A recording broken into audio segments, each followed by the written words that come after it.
How do we make decisions? I mean, the big ones, the life choices.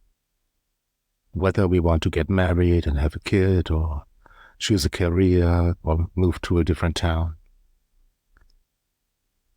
Welcome to Enjoy Life, Enjoy Yourself. Today it's 25th February 2024, and I'm Ingo Hankel. Usually, when we make decisions, try and error is a good strategy to move forward. But in some cases, we don't have the opportunity to do that.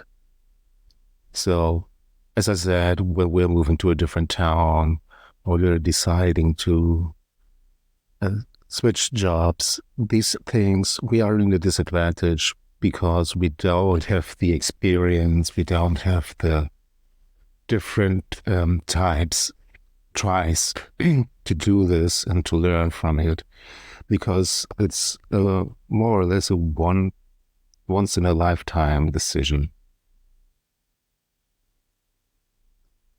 So we need a different approach to make these choices. And what we usually do is that we plan everything, that we list the pros and the cons. But I don't think that this is very helpful as well, because it's very complex, and making the decisions has implications that we cannot foresee, and that makes it even harder.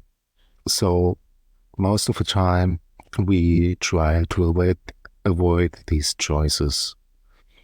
Or, well, if we are in love and we found the one that we're going to live the rest of our lives with, then that's great, because then we have a motivation that it's big enough to make this decision.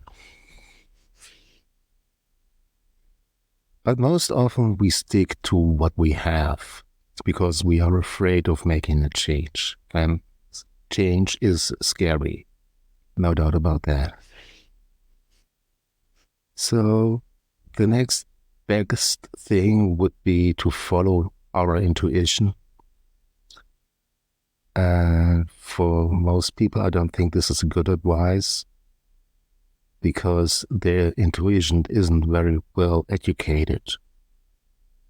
What do I mean by this? There's some kind of intuitive intelligence to make a decision based on your intuition.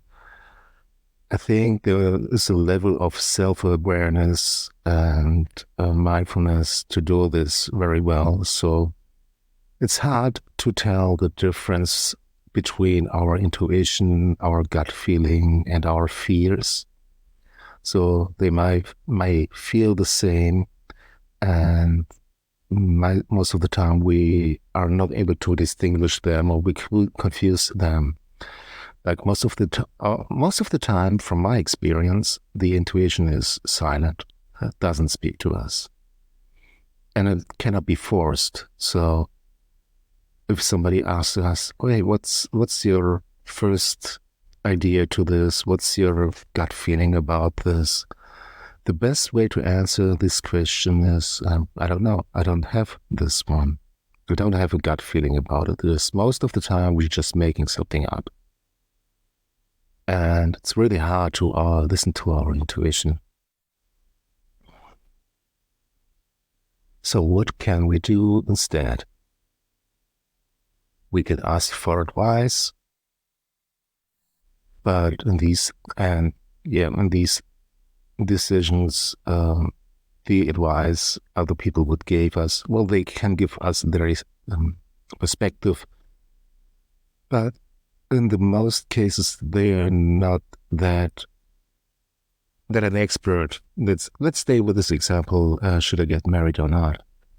How often do they get married? How often do they commit their life to somebody? It's not very often. So I don't think that they have the experience to give us a well-formed opinion, a good advice.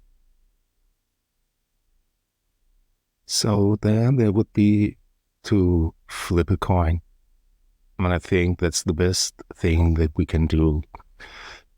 Let the coincidence, let the chance decide for us. Why? Because it seems like this is very, for most, the least expected advice, just to flip a coin and see how that will go. But let's be honest, it's not about this moment itself. Then we make this life choice, this one decision that will change the course of our lives. It's not a single moment. We make this decision and then we have to follow through. And it's a process. And understanding that it is a process means also that when we make these decisions, we were always making decisions after that. And in hindsight, we are always smarter. Sure. And we ask ourselves, oh, have we made a mistake? And that's a pity, because you make your life. So it's not about making one decision, but instead making the decision to decide. I hope this is helpful for you. Thank you for listening, and until next time. Bye.